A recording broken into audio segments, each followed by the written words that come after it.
চলে এসেছি আর খেলার খবর চ্যানেলে বিগ বিগ আপডেট নিয়ে। তো চলো বন্ধুরা, খুব গুরুত্বপূর্ণ আপডেট নিয়ে চলে এসেছি। ফুল ভিডিওটা দেখতে থাকো, স্কিপ করবে না। স্কিপ করলে ভিডিওর মধ্যে অনেক কিছু মিস করবে। এবং এই খেলার খবর চ্যানেলে যারা নতুন আছে অবশ্যই খেলার খবর চ্যানেলটা সাবস্ক্রাইব করে পাশে থাকো এবং পাশে থাকা বেল আইকন ঘন্টাকে ঢং করে বাঁচিয়ে দাও। বেশি বেশি লাইক এবং কমেন্ট করে দাও যাতে মোটিভেট হয়ে তোমাদের এই খেলার খবর চ্যানেলে এই ফার্স্ট আপডেট দিতে পারি। তো চলো বন্ধুরা, ফার্স্ট যে আপডেটটা নিয়ে কথা বলছি, খুব গুরুত্বপূর্ণ আপডেট তোমাদের শেয়ার করতে চলেছি ভিডিওর মধ্যে।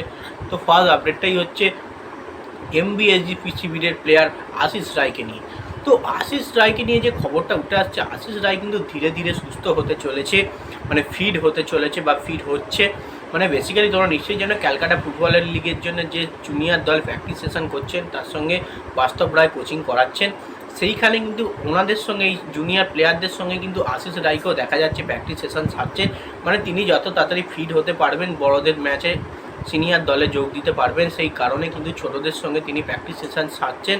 কারণ যত তাড়াতাড়ি প্র্যাকটিস সেশন নিজে করতে পারবে, কিন্তু তত তাড়াতাড়ি নিজেকে ফিট বলে মনে করবে আশিস রায়। তো সেক্ষেত্রে চোটের দিক থেকে সেরকম ফিট বলেই কিন্তু বল পায়ে অনুশীলন করছেন জুনিয়রদের সঙ্গে আশিস রায়। তো নিজেকে তাড়াতাড়ি ফিট করে তোলার জন্য রেডি করছেন। কারণ সামনে ডুরান্ড কাপ, আইএসএলের মতো লিগ, বড় বড় টুর্নামেন্ট কিন্তু আবারও হবে।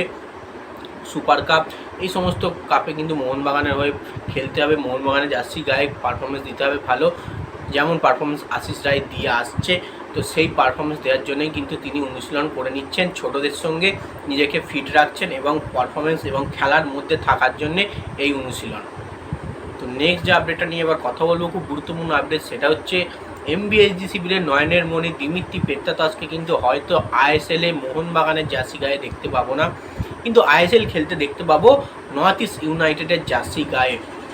কিছুটা হলেও এদিক ওদিক থেকে খবর সূত্রে জানা যাচ্ছে নর্থ ইস্ট ইউনাইটেডেরই জার্সি পরে নাকি খেলতে চলেছে দিমিত্রি পেত্রাতস।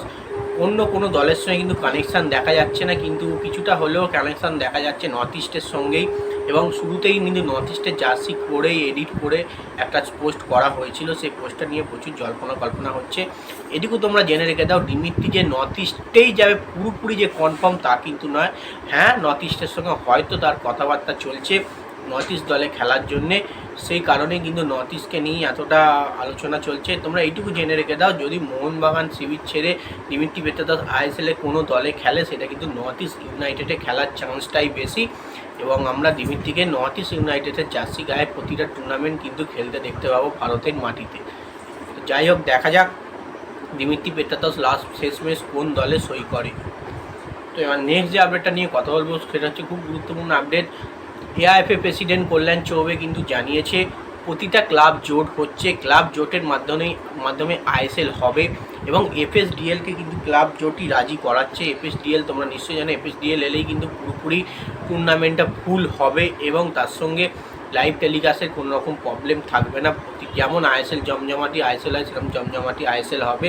এবং আশা করছে এফএসডিএল রাজি হবে এবং ক্লাব জোট, প্রতিটা ক্লাব জোট হচ্ছে। Mohun Bagan, East Bengal, Mumbai city FC, Bangalore FC, north east, Goa, সব টিম জোট হয়ে কিন্তু আইএসএল করানোর চেষ্টা করছে, যেমনটা আগে করার কথা ছিল। তো দেখা যাক ক্লাব জোট এবং এফএসডিএলের তত্ত্বাবধানে বড় জমজমাটি আইএসএলটা এবছরে 2026-27 মরশুমটা করতে পারে কিনা, আশা রাখছি করবে। দেখা যাক কী হয়। তো নেক্সট এবং লাস্ট আপডেট যেটা নিয়ে কথা বলবো, খুব গুরুত্বপূর্ণ আপডেট, সেটা হচ্ছে ইস্টবেঙ্গল এফসি শিবির এবং ইস্টবেঙ্গল এফসি শিবিরের কর্মকর্তা দেবব্রত সরকার এই ক্লাব জোটে কিন্তু তাদের নাম নেই এবং তারা রাজি নয় বলে শোনা যাচ্ছে। মানে ইস্টবেঙ্গলের লোগো কিন্তু ক্লাব জোটের মধ্যে আগেও দেখা যায়নি, এবারেও কিন্তু নতুন করে যে আলোচনা হচ্ছে সেখানেও কিন্তু দেখা গেল না। সেহেতু ক্লাব জোটের মধ্যে রাজি নয় হয়তো ইস্টবেঙ্গল কিছুটা হলেও উল্টো টাইপের ঘুরে দাঁড়াচ্ছে, যেখানে সব ক্লাব একসঙ্গে জোট হচ্ছে, সেখানে একমাত্র ইস্টবেঙ্গল বাদ যাচ্ছে। ইস্টবেঙ্গল কিন্তু টুর্নামেন্ট বাদও হয়ে যেতে পারে আইএসএলের মতো বড় টুর্নামেন্ট, তারা যেহেতু রাজি হচ্ছে না। কারণ আইএসএল জোট ক্লাব জোটে যদি রাজি হয় তাহলে তাদের লোগো থাকবে এবং ক্লাব জোটের মধ্যে যদি খেলা হয়, যে সমস্ত ক্লাব জোট করেছে তারাই কিন্তু খেলতে পারবে। এবং ইস্টবেঙ্গলে কী প্রবলেম হচ্ছে সেটা বোঝা যাচ্ছে না, তারা কেন রাজি হচ্ছে না, তারও কোনো কারণ হয়তো আছে। তো দেখা যাক, নেক্সট টাইম যদি আপডেট আসে তোমাদের ফার্স্ট এই খেলার খবর চ্যানেলে আমি জানিয়ে দেবো। তো চলো বন্ধুরা, বাই, আমার নেক্সট ভিডিও দেখা হচ্ছে। ভিডিওটা ভালো লেগে থাকলে লাইক করুন, শেয়ার, সাবস্ক্রাইব করে পাশে থাকবে।